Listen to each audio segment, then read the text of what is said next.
Buenos días, buenas tardes o buenas noches. Gracias por acompañarnos. Esto es un episodio más de La Plaza. Como todos ustedes supongo que saben, si no lo saben es porque entran por primera vez, lo cual se lo agradezco profundamente y espero que se queden.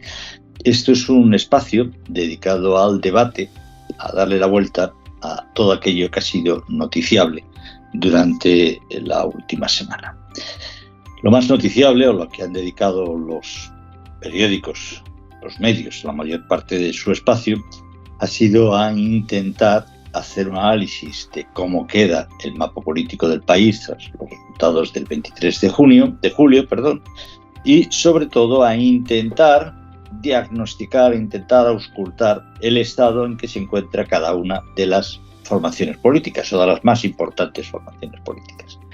Yo, a modo de resumen, diría que el PSOE se ha ido de vacaciones dispuesto a recuperar el sueño a pierna suelta, a dormir a pierna suelta tras los resultados, que en el PP hay una cierta zozobra, que en Sumar siguen encantados de haberse conocido simplemente porque saben que van a estar en el gobierno, no porque esos resultados probablemente hablen de un brillante resultado, que Podemos está desaparecido en combate, que Bildu, Esquerra y Junts están afilando armas, afilando los cuchillos para ver qué trozo del bistec van a cortar, y que los españoles estamos expectantes a la hora, o temerosos, seguros de alguna forma, al menos una gran mayoría, de que el gobierno que salga de las urnas necesariamente será más inestable que el gobierno que se presentó a las últimas urnas. Pero bueno, esa es mi forma de ver las cosas. Otros señores, como nuestros invitados, tendrán probablemente otra opinión que deberán también extender a los resultados de las grandes corporaciones del IBEX que se han ido conociendo esta semana pasada. Al menos una pincelada sobre lo que estos resultados significan o pueden significar. Les doy ya la bienvenida al espacio. Abrimos el objetivo para saludar a Bernat García Girona. ¿Qué tal? Hola, ¿qué Bernat? tal? Buenas. Y Ismael García Villarejo. Hola, ¿qué tal a todos? Esta es la tertulia de los García, con añadidos, pero García Rodríguez, que es un servidor, García Villarejo, García Girona, y nos falla Covadonga, que es la que lleva la realización de la tertulia, porque es la cruz. Bueno, esa asturiana, ¿qué se le va a hacer? Empezamos, ¿os parece? Venga, empezamos. Balance de situación, estado de los principales partidos políticos. Yo ya he hecho una fotografía muy ligera, muy rápida, una especie de zoom, pero quiero la opinión más a fondo vuestra, especialmente Bernat, que es desde Economía Digital que está monitorizando más los movimientos de esta semana. Pues estoy de acuerdo, es el ganador. Más allá de la incertidumbre que pueda venir, la sensación de victoria está en el PSOE, precisamente en Pedro Sánchez. Pedro Sánchez ha hecho lo peor, que es mantenerse, digamos, siendo el candidato con mayores posibilidades para ser investido de nuevo. Y está haciendo ahora mismo, las próximas semanas, tratan de lo que mejor sabe hacer él, que es una negociación opaca a varias bandas, a varios lados, digamos, con diferentes partidos, multilateral, que es lo que le sirvió en la moción de censura. Él llegó en la moción de censura de 2018 haciendo lo imposible, que era poniendo de acuerdo en un tiempo récord de pocos días, de una semana y media, a partidos muy diferentes, como era entonces el Esquerra, el PNV, Junts, Bildu, etcétera, etcétera. Y él lo consiguió, ¿no? Cuando todo el mundo pensaba que no iba a ser capaz, lo consiguió. Y ahora es una operación muy parecida, ¿no? Muy parecida, donde ya no hay ningún tipo de resistencia interna. En el partido no quedan voces críticas. Los varones del PSOE han desaparecido. Solo queda Paje, que se sabe que está solo, digamos, en esa resistencia, si es que algún día se la creyó de verdad. Susana Díaz está en el máximo sanchismo en las últimas declaraciones que ha hecho, apoyando a Pedro Sánchez en su intento de revalidar el gobierno, y estas eran las personas que más criticaban, ¿no? Al PSOE, ¿no? A Pedro Sánchez, ¿no? En sus intentos, en sus negociaciones tal, con los partidos independentistas, por lo cual está un campo de flores, ¿no? Lo que tiene por delante.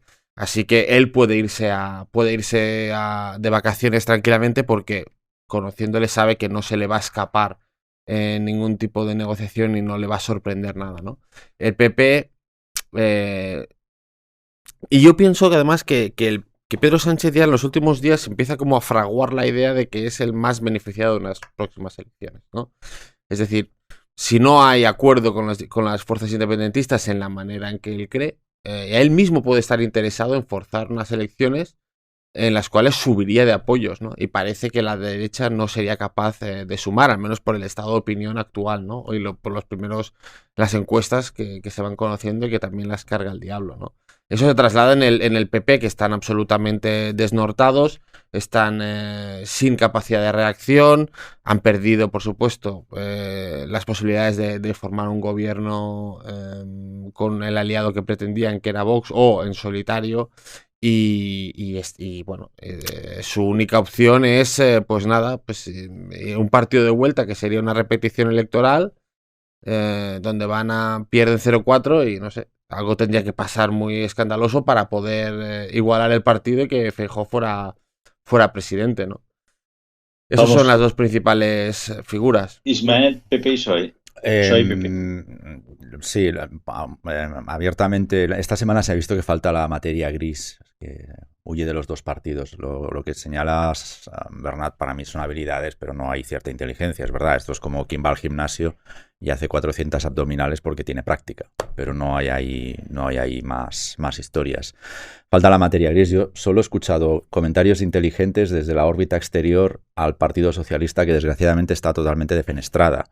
De hecho, comentaba Susana Díaz. Para mí Susana Díaz es la nueva Patxi López, es decir, la próxima víctima del sanchismo, la próxima abducida del sanchismo. Entonces espero comentarios de Susana Díaz tan animados como los de Patxi López en los próximos días. Decía, lo único sensato que he escuchado de la órbita socialista es a Nicolás Redondo, pero, insisto, que está desahuciado y esto no es Alemania. Así que nos preparamos pues para un escenario absolutamente, bueno, pues tenso, sin unas expectativas claras de tiempo, a menos que Feijóo active el crono, pero para eso necesita, bueno, la empatía mínima del rey. Y en el Partido Popular los veo totalmente, bueno, superados. Pero superados hasta extremos de caer en trampas absurdas como las que le tiende Vox con lo de los socialistas buenos, ¿no? Me parece que dijo Abascal o Espinosa de los Monteros. Bueno, así que el resultado del 28J de momento lo que nos deja es una clase política más visceral de lo que ya teníamos, que va a ir a lo suyo, pero sin pensar a lo estratégico. Por ejemplo, a mí me da la sensación que al Partido Popular, visto lo visto, le iría bien 4 años más de oposición. No creo que al Partido Popular les interese una repetición electoral en diciembre, porque tiene dos cosas que hacer. Insisto a los comentarios de la semana pasada. Creo que Feijóo tiene que hacer su partido y además tienen que superar un obstáculo, que es Vox, que ahora mismo es un tapón a su propio crecimiento. Entonces, mientras esas dos cosas no estén resueltas, no creo que esté en condiciones de ir a unas elecciones basándose, como decías, Bernat, en unas encuestas que ya hemos visto que las carga el diablo habitualmente. Hombre, la cuestión de con Vox, o sea, yo creo Vox sí, es el partido menos interesado en ir a una repetición electoral, porque pues, en toda repetición electoral por situación de bloqueo, la fuerza minoritaria, digamos, la acaba perdiendo, porque tradicionalmente se concentra el voto, digamos, todavía hay una mayor exposición al voto útil en la fuerza principal, en este caso de la derecha, que sería el PP. Hay que ver, bueno, pues Vox es un partido que ya ha perdido ahora 20 escaños, tiene 3 millones de votos en las últimas elecciones. Habría que ver si este es su suelo o tiene un suelo más sólido que el que tenía Ciudadanos. que desapareció después de una repetición electoral por bloqueo, Sí. y tiene un suelo mayor que el de Unidas Podemos, que también empezó a perder votos, digamos, con la última repetición electoral, y ahora, bueno, sí, así, o sea, llegó a tener 70 escaños, creo, Unidas Podemos, y Sumar, digamos que su heredera, está en 30. ¿No? O sea, hay un debilitamiento de las dos. Sí, pero comentaba lo anterior porque hay una cuestión numérica de que no sé al final, porque estamos grabando mientras los Cera están saliendo, ¿no? Que no sé cómo quedan. Por tanto, ahí puede bailar poco arriba. Lo máximo que puede pasar es que Sánchez dependa un poquito más de Puigdemont, pero no creo que haya grandes bailes. Pero si nos basamos en los resultados pre-Cera, hay 600.000 aproximadamente, 500 y pico, redondean, bueno, voy a redondear por la parte baja, 500.000 votos de Vox que no han servido para nada. A eso me refiero cuando digo que Vox ejerce de tapón sobre el Partido Popular. O sea que para mí que el Partido Popular resuelva lo de Vox, y yo creo que la única manera de resolver lo de Vox es repetir la operación Ciudadanos. No creo que esté en condiciones, visto lo visto, de ir a elecciones. ¿Por qué? Y aquí termino ya. Porque lo que hemos vuelto a tener es una nueva prueba de que cualquier voto que no sea al Partido Popular, o a Vox en este caso, las últimas elecciones, es un voto a favor de Sánchez. Incluidos, por lo visto, los de Junts per Catalunya, que creo recordar, que a veces lo obviamos, pero llevo toda la semana repitiendo allí donde me dejan, que Junts per Catalunya es la extrema derecha catalana. Es decir, es la Vox catalana, con el permiso de los de Ripoll. A mí me parece muy injusto acusar a Vox de ser el tapón de Aznar, Feijóo. de Feijóo. O sea, tiene que ganar Feijóo. Vox tiene derecho a taponar lo que crea conveniente. Tienen su propio programa político. A nosotros individualmente nos pueden parecer unos extravagantes en sus propuestas, pero hacen muy bien de taponar lo que crean conveniente. Hacen muy bien de pelear, no por tener 500.000 votos en determinadas circunscripciones, 3 millones o 30 millones de votos. Están en su perfecto derecho. Yo creo que lo dije la semana pasada, es Feijóo el que debe definir qué quiere hacer con el espacio Vox. ¿Cómo? No, cómo sumar su mayoría, cómo aumentar el espacio del Partido Popular. Y luego hay otra cosa que no depende solo entiendo que no depende solo del señor Feijóo, que es, oye, este es un país tremendamente polarizado. Este es un país en el que la materia gris esa que tú echabas en falta, Isma, debería dedicarse a pensar y ejecutar cómo rompemos esa barrera de que hay 11 millones de personas que votan, pase lo que pase, para que no ganen los otros. Socialistas más Sumar, más todos los que pueden caber, de Esquerra, nacionalistas, todos aquellos que tienen unos intereses antiespañoles, digámoslo así. No es ningún calificativo que intente denigrarles. Ellos mismos no se consideran españoles y han dicho repetidamente que les importa un pimiento España. Mientras hay una fuerza constitucional, con historia constitucional como el PSOE, dispuesto a sumarse a todo esto, muy difícil. Tiene que sacar el PP un resultado absolutamente espectacular para poder gobernar. Eso a corto plazo. A largo plazo, yo ahí siempre me ha gustado, a largo plazo los partidos tienen que abandonar, empezar a dejar el tacticismo que los domina, les maniata y los anula. Sí, ya sé que no es lo urgente, las dos carpetas, lo importante y lo urgente. Bueno, lo importante es situarse en el mapa, lo urgente.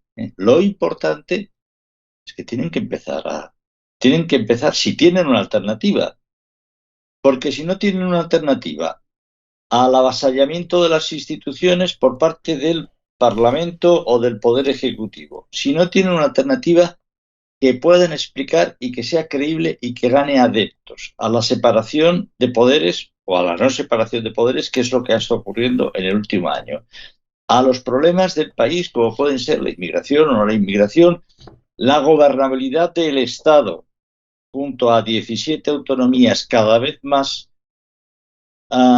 hambrientas de poder y cada vez con más poder y más presupuesto, y tiene que coger y construir una alternativa sobre eso que sea creíble para la gran mayoría de España. Lo que está claro, entiendo, es que lo que ocurría tradicionalmente en este país que en todos los países europeos. Generalmente en todos los países europeos había un señor, un partido, en Inglaterra, en Francia, ahora ya no. En Italia hace tiempo que también se rompió, había un señor que gobernaba durante 4 o durante 8 años. El señor pasaba por todos los ciclos. Al acabar esos 8 años, más o menos, cogía y se producían por cansancio de los errores de ese gobierno o de las dificultades de ese gobierno, se producía un deseo de cambio en la mayoría del electorado y daba la vuelta. Adolfo Suárez fue una excepción porque venía de reconducir o de protagonizar la salida a la dictadura, pero luego Felipe González tumbó a Adolfo Suárez porque los españoles creían que era necesario ya, era el cambio, era el gran eslogan de Felipe González. A Felipe González, cuando se le empieza a comer los temas de corrupción, crisis económica y tal, llega al váyase señor Aznar, váyase señor González de Aznar y le tumba completamente, a Aznar le tumba Zapatero, a Zapatero le tumba Rajoy. Eso se ha roto en estas elecciones. Eso se ha roto. El partido que todas las encuestas reflejaban que lo había hecho fatal, que había cometido errores, que había cometido avasallamiento de las instituciones, que existía un cierto rechazo al sanchismo, sale reforzado en las elecciones porque la gente no quiere que haya un cambio a esas cosas. La gente quiere que no vengan los otros.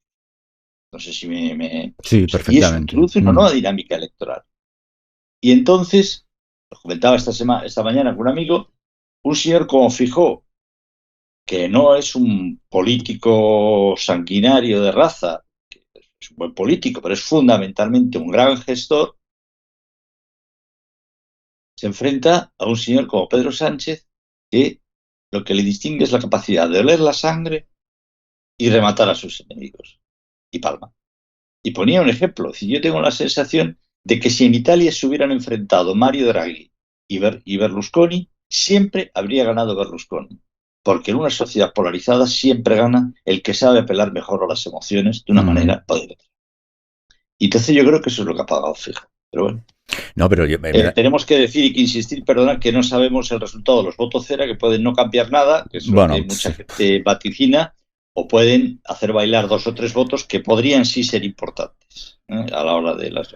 pero creo, Juan, que estamos diciendo lo mismo. Sí, no cuando digo que el PP tiene que solucionar lo de Vox, me estoy refiriendo exactamente a lo que tú has expresado, quizá mejor que yo, porque tiendo a hacer un análisis a veces demasiado numérico. Hay 500.000 de votos ahí que hubieran sido suficientes para que Feijóo gobernara hoy en día a pesar del resultado que se dio en el resto de partidos, porque además hubieran bailado esos diputados. Quiero decir... Pero Feijóo no los ha sabido ganar. Pero Feijóo no los ha sabido ganar. Popular, claro. El Partido Popular, vamos a ver, por poner un caso que ahora entramos también en el territorio de Junts, si queréis, la palabra Bernat y tal. El Partido Popular considera un éxito porque ha superado su marca anterior, sacar 6 escaños en Cataluña. 6 escaños en Cataluña. Perdona la expresión, una mierda de representación para lo que es Cataluña. Es verdad que venían de 2. Pero es que es que lo consideran de éxito porque vienen de los huesos. El Partido Socialista ha sacado 20 escaños en Cataluña, si no estoy equivocado. 19, creo recordar de memoria, pero bueno. 19 escaños. Y si pierde el de Tarragona, 18. O gana el de Tarragona, 20. No recuerdo. Vale. Es decir, ¿cuántos años? Yo creo que yo aún no había hecho la primera comunión. Llevamos diciendo que el Partido Popular tiene un problema en Cataluña.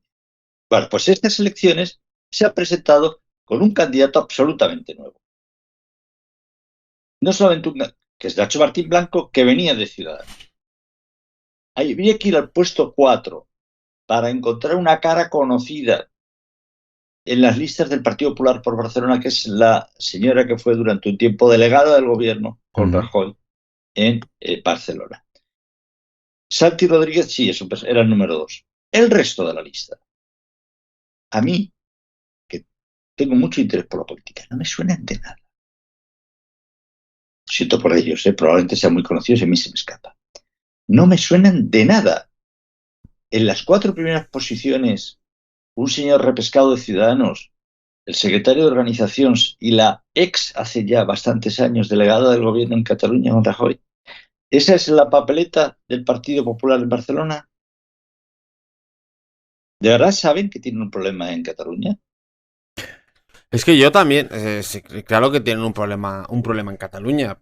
Aparte de las preferencias políticas de los catalanes y los vascos, que claramente son diferentes al resto de España, como se ha visto en el mapa, al PP, yo para romper una lanza en su favor, hay que decir que, claro, ¿quién va a ir al PP? Que está en una, o sea, desde el pacto del Tinel, condenado a estar fuera de las instituciones, gestión mediante para siempre. Casi, es decir, el PP nunca va a estar, o sea, está en el Ayuntamiento de Badalona, sí, nunca va a estar en el Ayuntamiento de Barcelona, porque son unos apestados, le ha dado los votos al PSOE, al PSC, a Collboni, pero son unos apestados, no hay, ni se les saluda. En la Generalitat nunca va a haber un acuerdo de gobierno que implique al Partido Popular. Ni tampoco en las grandes diputaciones ni en los grandes ayuntamientos, porque el pacto del Tinei, que se fraguó hace casi 20 años, ¿no? Era un pacto que decía que el PP tenía que estar al margen. Era pues lo que se está haciendo con Vox, digamos, a nivel nacional, la imagen esta, pues el PP tiene que estar al margen de las instituciones y no hay que pactar con ellos, ¿no? Pues claro, yo entiendo que es difícil para una persona, Sí, pero, digamos... Bernat, estoy de acuerdo Sí, contigo, pero fíjate, estoy de acuerdo contigo. sí. Es así y es muy difícil ser del O PP. sea, pero tú puedes ser En, del la- PP, en pero... las, en las manifestaciones, la manifestación que sucedió a los hechos terribles de octubre, hubo 1 millón de manifestantes constitucionalistas. Pongamos que 200.000 vinieron de fuera de Cataluña, no lo sé. 250.000 o 50.000, lo ignoro, no tengo esas cifras. Pero hubo 1 millón de manifestantes en la calle que supongo que votarán. ¿Por qué el PP no sabe recoger ese voto? Pero es que estáis señalando, quizá no indirecta, pero es que el error enquistado del Partido Popular desde que tengo conciencia política es precisamente el que estáis diciendo. Estamos comentando que hace 20 años unos señores sectarios como ellos solos hacen un pacto llamado el Tinel. Por el camino, las formaciones, algunas de las que estaban incluidas en ese camino, en ese pacto, algunas de ellas o sus derivados, protagonizan, ya que no lo dice la justicia, pues tampoco lo voy a decir yo. Pero bueno, se rebelan abiertamente contra contra las instituciones del país, es decir, delinquen, y el Partido Popular no sabe gestionar eso de cara a la opinión pública. Es que es el error sistemático del Partido Popular. No sabe comunicarse con la opinión pública más que con los suyos. Es sistemático. Fijaos, y el cordón sanitario sigue, porque el cordón sanitario esta semana no se lo están aplicando a Vox, se lo están aplicando al Partido Popular. Cuando el PNV ni siquiera le coge el teléfono a Feijóo, el cordón sanitario no se lo estás aplicando a Vox, se lo estás aplicando al Partido Popular. Por tanto, tienen ahí, y incido con lo de la materia gris, tienen ahí un problema que arrastran desde, bueno, y varios, pero este esencialmente lo arrastran desde hace más de 20 años que no lo solucionan. No lo solucionan. Bernat, que te he cortado, perdona. No, pues yo estoy de acuerdo con este análisis que hacéis, pero que es difícil atraer a gente, atraer a políticos de nombre o que brillen y que permanezcan a un partido que está, pues es que muchos de los políticos catalanes del PP han terminado en Madrid, ¿no? Entonces es difícil que alguien se comprometa a liderar un proyecto histórico cuando sabes que no vas a ser ni presidente ni jefe de la oposición. Está la rareza de Ciudadanos, que durante un tiempo, efectivamente, capitalizó el boom del voto constitucionalista en Cataluña hasta ser primera fuerza, ¿no? Un voto que no pudo consolidar después, ¿no? Curiosamente, duró unas elecciones, ¿no? Desde la fuerza de resistencia que era inicialmente, ganó las elecciones sin esas rimadas y a las siguientes elecciones volvieron a pasar a ser cuarta fuerza.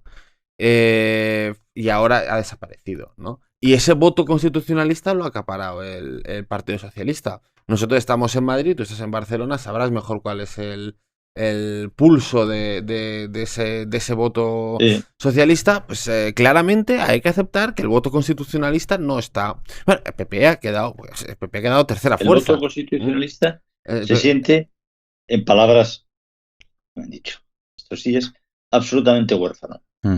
Bueno, porque saben que no es el PSC, pero han votado al PSC porque han tenido miedo de que se repitieran los hechos de octubre y creen que el PSC, dándoles lo que sea necesario, hay mucha gente que ha dicho, oye, ¿esto qué cuesta? ¿Que unos delincuentes estén en la calle? Oye, pues que estén en la calle. Efectivamente. Esto es lo que ha sucedido, que evidentemente hay todo el voto constitucionalista, porque las cosas se olvidan muy rápidamente, es decir, ya no nos acordamos casi lo que pasó hace 5 años, pero el votante, yo creo que ahí, y lo han dicho algunas personas, Santiago Abascal metió la pata, bueno, la metió él y la ha metido el partido cuando va a Cataluña y dice que con ellos se va a liar un pitostio enorme y que van a tener que aplicar el 155, ¿no? Y cualquier persona ahora mismo que esté en Cataluña sabe que efectivamente el sufrido independentista no es el que era hace 5 años. Por suerte. Mi miedo también es que ahora se vuelva a reactivar, porque claro, cuando tú tienes un escenario en el que el PSOE tiene que gobernar necesariamente con Esquerra y Junts, que es a lo que iremos ahora, que entran en competición directa por ver quién es más indepe, porque ven que el ser blando y el ser pro gobierno de Sánchez no les está beneficiando en las encuestas, pues ahí de repente el independentismo pues vuelve a estar más fuerte que nunca porque se vuelven a hablar de las reivindicaciones del independentismo como un estatuto, una reforma constitucional, referéndum de autodeterminación, etcétera, etcétera. Hay que ver si se va a hacer eso.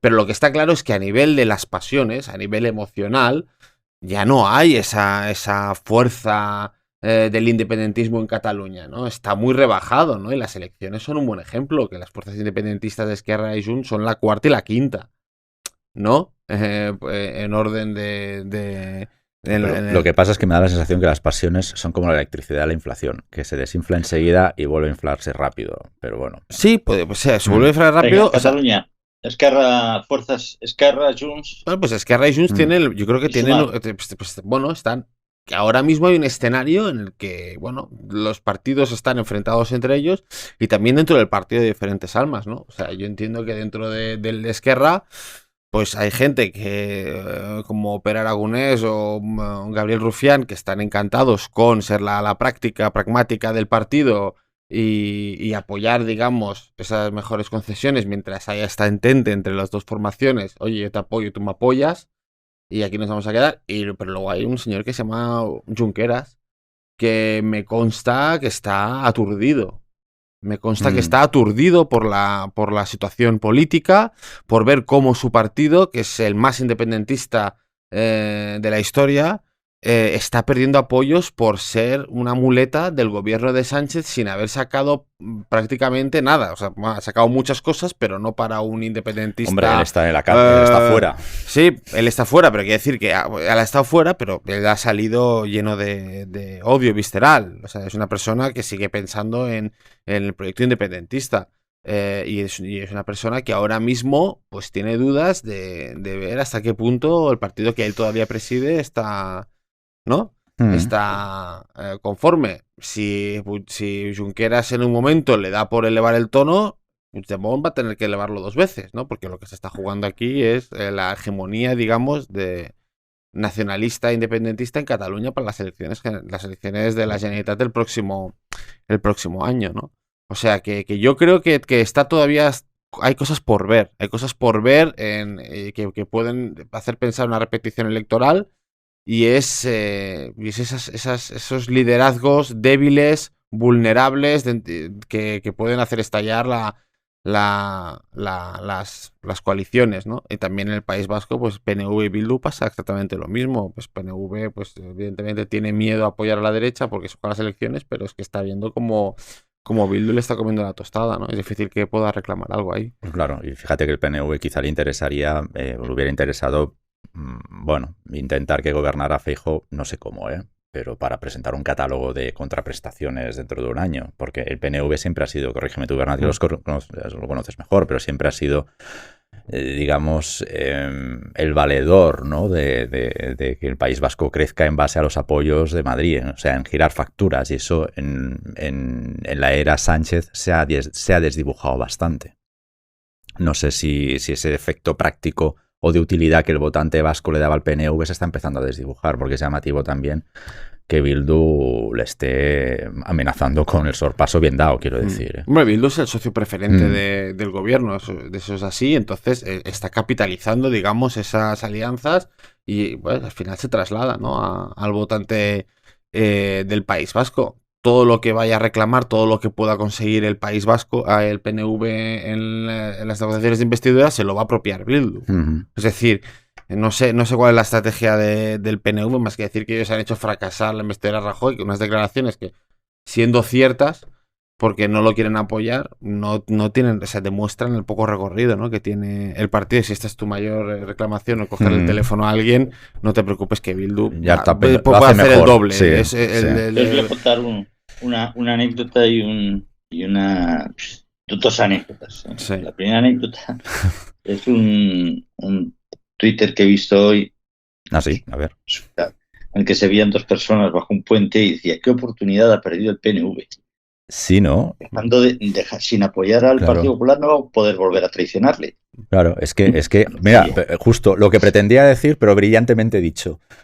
Por un tuitero, ¿eh? Pero es que en Twitter hay mucho talento.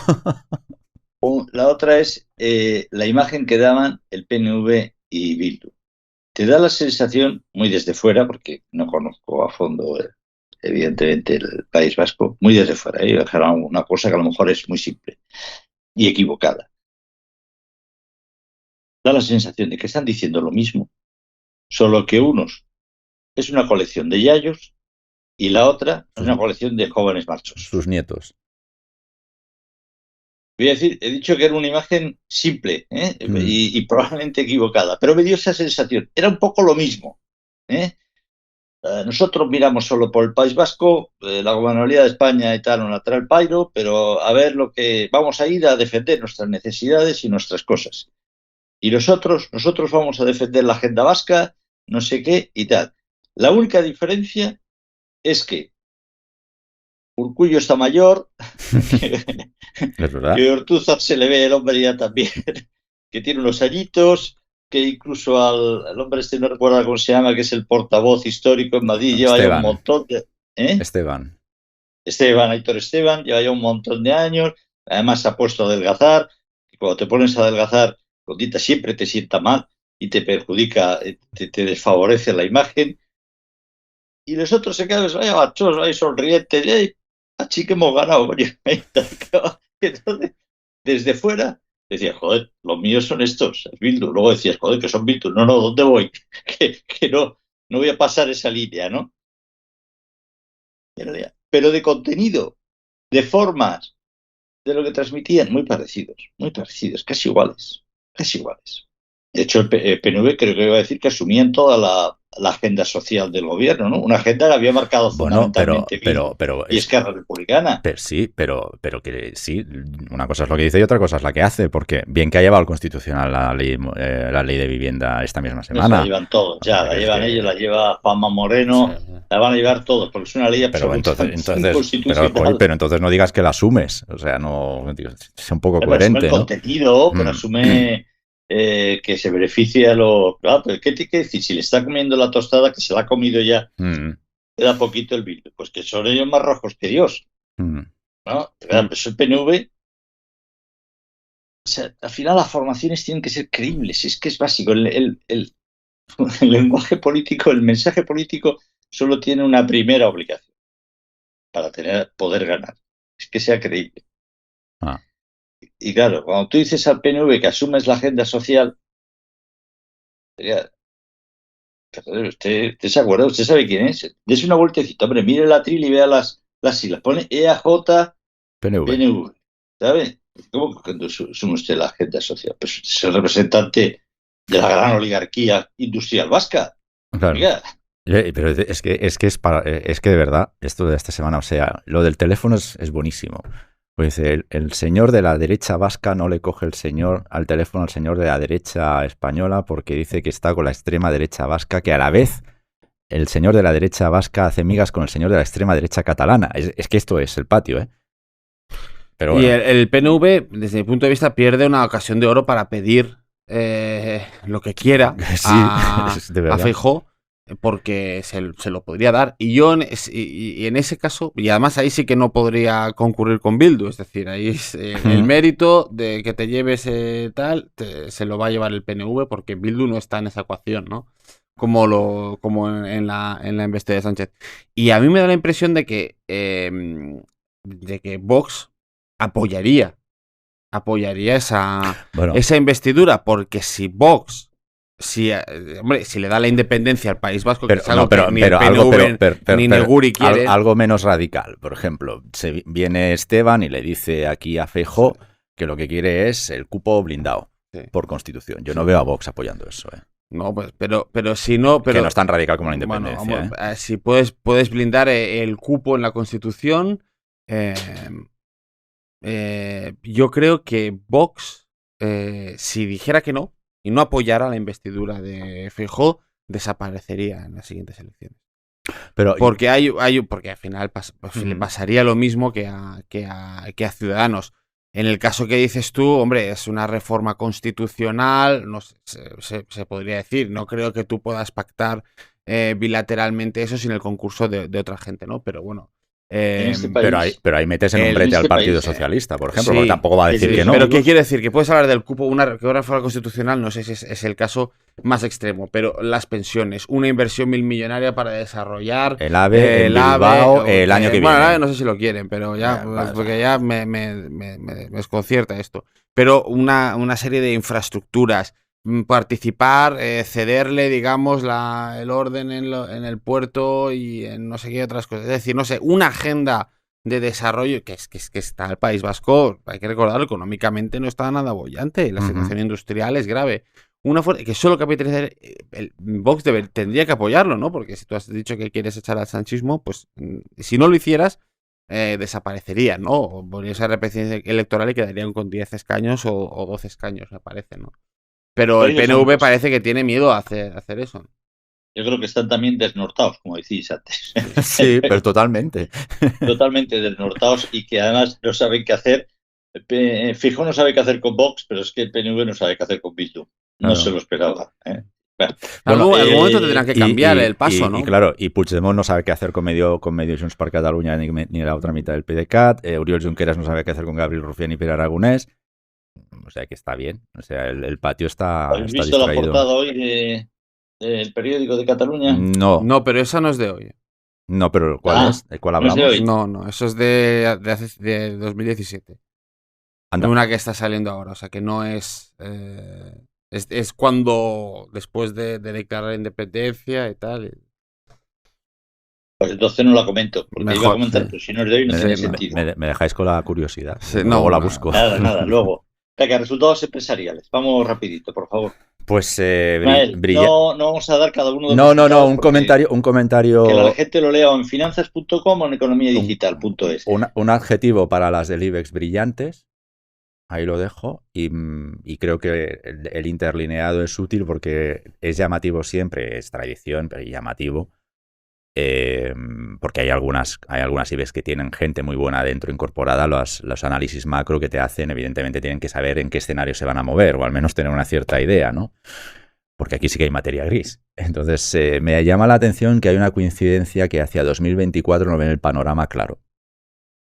Porque el consumo no lo ven claro, los costes hipotecarios siguen al alza, no prevén un escenario de inflación contenida y por eso ven unos tipos de interés todavía al alza o como mínimo establecidos. Ahí los más optimistas que estoy leyendo lo que ven es que quizá el pico estará más tiempo del esperado, el pico de tipos de interés que debería alcanzarse en septiembre, pero no va a bajar tan alegremente como podíamos pensar hasta leer estos resultados. Entonces, dos vertientes empresarialmente brillantes y ojo a las advertencias que nos están colando, no para este año, para el 2023, que va a acabar muy bien, sino a partir del 24, que estoy leyendo, bueno, pues previsiones un poco de echar el freno de mano. Fernando. Bueno, sí, buenos resultados, pero sobre todo hay datos económicos que es un poco contradictorio, ¿no? También conocíamos ayer una EPA maravillosa de 21 millones de ocupados. pues, yo creo que no hay nadie que no reconozca el éxito laboral, ¿no? En España y bueno, más allá de debates estructurales a largo plazo, es un muy buen dato del mercado laboral. Y por otro lado, un avance de la economía este trimestre un poco peor del que se esperaba para ser segundo trimestre, una inflación que no termina de bajar, que sigue marcando la subyacente, ¿no? Sigue marcando todavía tasas muy altas, a pesar de nuevas subidas de tipos. Es decir, una situación que no es clara, ¿no? No es catastrófica, evidentemente, pero tampoco es tan bollante y hay que ver qué pasa a partir de septiembre, porque evidentemente hemos vivido un boom turístico, la gente está gastando muchísimo dinero, nacionales y extranjeros. España se está beneficiando mucho de ello, pero hay que ver después, la industria da unos signos de agotamiento brutales y hay que ver qué pasa a partir de septiembre, si hay enfriamiento, si hay crisis, pero bueno, estamos un poco en el mismo debate que el año pasado. La inversión está parada, hablando en términos de macroeconomía, sí. Pero bueno, yo en ese sentido lo que leo es que muevo, y aquí depende que a quién leas, si septiembre, pero veo más coincidencia en poner en diciembre la fecha clave para saber exactamente si lo que estamos viviendo ahora, el impulso de empleo, de facturación, o sea, al final la economía la está salvando la balanza turística, como dices, Bernat. Vamos a ingresar, creo que este año, alrededor de 70.000 millones solo de turismo internacional. Por tanto, eso es entrada directa, entrada neta de capital. Así que todo este empuje nos puede llevar a diciembre, como señalan el grueso de las IBEX, con un escenario, bueno, optimista. El 24 es lo que estoy empezando a ver, Juan, que empieza a generar ya dudas. Joder, y es que estamos a julio del 23, ¿eh? O sea que con medio año, si ya empiezas a tener miedo sobre lo que va a pasar dentro de enero y de febrero, quizás sí que estamos en un momento, como también decía el FMI, muy puntual, muy eufórico por el sector servicios y el sector turístico. Mira, lo que decía el informe que hacía referencia, ¿verdad? El informe me parece que es del INE, ¿no? De este jueves o de este viernes, no recuerdo ahora. Hablamos de la EPA. Fundamentalmente una cosa, Hablamos de la EPA. No, del informe de crecimiento. Vale. Cuando se rebaja el crecimiento de este segundo trimestre respecto de lo esperado, de lo inicialmente anunciado, se había rebajado ya el del primer trimestre, que se había dejado en 0,5 en lugar del 0,6, con datos. Pero yendo al fondo, dice que el crecimiento de la economía, que es un poquitín más bajo de lo esperado, se debe fundamentalmente a la demanda interna y al turismo. Es decir, en términos... La demanda interna con inflación, lógicamente, aumenta el volumen. Las terrazas están llenas, lo hemos comentado muchas veces, y el turismo va a meter 70.000 millones de euros directamente a las arcas españolas. Pero el turismo, no nos engañemos, es un sector, tanto como la demanda interna, son sectores profundamente inflacionarios. Tienen arriba la inflación, porque si viene un señor y las localidades turísticas y tú, pues los bocadillos de calamares o del mercado los cobras a 10, pues te viene un señor de Francia con dinerete que no te va a volver, se lo vas a poner a 12, porque no tiene más remedio que comprar ese bocadillo de calamares a 12. No tiene más remedio. A lo bruto, igual pasa con las tarifas de las casas, los hoteles, los apartamentos, etcétera, etcétera. Es un sector inflacionario. Y tenemos un problema de inflación con la inflación subyacente. Con la inflación subyacente necesitamos mantener los tipos altos. Con los tipos altos, pues la gente se lo empieza a pensar. El otro día dábamos una cifra de que había caído dramáticamente la contratación de nuevas hipotecas. Porque con tipos altos te piensas 3 o 30 veces meterte en un piso con una hipoteca. A pesar de que aún la morosidad, pero ya se empezaba a ver un poquitín las orejas al lobo, se estaba mantenida. Quien dice de esto, dice de coches. Cuando te quieres comprar un coche, si te lo vas a financiar, a no ser que vayas con el dinerete ahí, te va a costar más caro. Entonces, efectivamente, yo creo que aún no hemos visto lo peor de la crisis económica. Y ojalá no lo veamos, pero tengo la sensación de que cuando se vaya esta oleada de turismo vamos a empezar a ver cosas complicadas. Y respecto de la EPA, puede que tenga razón, una cifra histórica, pero está habiendo gente que dice, sí, pero ¿cuántas horas trabaja esta gente? porque parece que estamos aumentando el empleo, pero estamos disminuyendo o no está aumentando proporcionalmente el número de horas trabajadas, porque tenemos el problema de hace 30 años en España, que es que tenemos una economía escasamente productiva. Claro, pero fíjate, la secuencia esa que acabas de relatar es la secuencia que aparece en la mayoría de los informes a la CNMV de las IBEX, señalando además que la economía actual está apoyada en el sector turístico y de servicios, como estamos diciendo, y recordando que son los dos sectores menos productivos de la economía. Entonces, es justo la secuencia esa, es coincidente, es el denominador común de los... Si tú empiezas a abrir la CNMV y te descargas todos los informes de resultados y te vas a la zona de perspectivas, puedes sacar el denominador común con estos 3 o 4 minutos que nos acabas de dar, Juan, añadiendo que hay muy poca productividad en la economía de turismo y en el sector de turístico y servicios. Tenemos un problema de productividad hace tiempo. Y luego, a mí hay algunas empresas, hoy dábamos en Galicia los resultados de Lactaris, que es el mayor grupo lechero español, y me ha llamado la atención una cosa que he visto en otros sitios. Las empresas han aumentado la facturación mucho en este segundo trimestre, pero no han aumentado los beneficios. En muchos casos los han reducido, los beneficios que tienen. Eso puede ser también por los costes que les estén a ellos. No he leído los resultados de ellos, pero claro. Costes que no puedes trasladar al cliente, al público, porque a no ser que el público empiece a dejar de tomar leche. Claro. O sea, al final tienes que tener un equilibrio con lo que tu público puede pagar. Poder repercutir una parte de tus aumentos. Y lo hemos visto, y por eso la inflación subyacente está al alza. Pero no todo, otra parte lo que me indican a mí esos resultados, más allá de circunstancias particulares en cada empresa, es que no están pudiendo repercutir todo el aumento de costes que están teniendo las empresas, si había aumentos del coste de la energía, de las materias primas, etcétera, etcétera. No, ese ejercicio y eso a muchos les pondrá contentos. A mí, que hay empresas poco rentables, me pone triste. Bueno, porque eso significa menos capacidad de inversión, eso significa menos capacidad de remunerar salarios, eso significa menos capacidad de invertir en el exterior, etcétera, etcétera. No, pero lo que decías, el ejercicio de trasladar de salvar el margen ya estaba hecho, o sea, no puedes continuar, o sea, ahora ya no puedes trasladar más a clientes para mantener tu margen lo tienes que hacer crecer ya de otras maneras. Por eso, cuando acabe la temporada de resultados, pues dentro de un par de semanas sí que habrá que ponerse muy serio a ver cómo han sobrevivido los márgenes a estos meses. Dando sectores en concreto, claro, sectores muy específicos como el financiero, el sector bancario, claramente beneficiado por subida. Efectivamente. Pero bueno, por ejemplo, el sector distribución, que nos afecta por la caja del súper al final, pues era muy interesante ver cómo han cerrado los márgenes hasta junio, para ver qué está pasando ahí, ¿no? Pero bueno, de momento lo que estamos leyendo son resultados empresariales buenos y advertencias sobre el 24. Y por tanto volvemos a lo que hemos comentado muchas veces sobre el aquí y la plaza. No es que la caída o la recesión o el ralentecimiento técnico que íbamos a ver o que estaba previsto para enero se haya esfumado, sino que simplemente va retrasado. Que esta es la tesis que estamos explicando aquí en la plaza desde hace semanas, ¿no?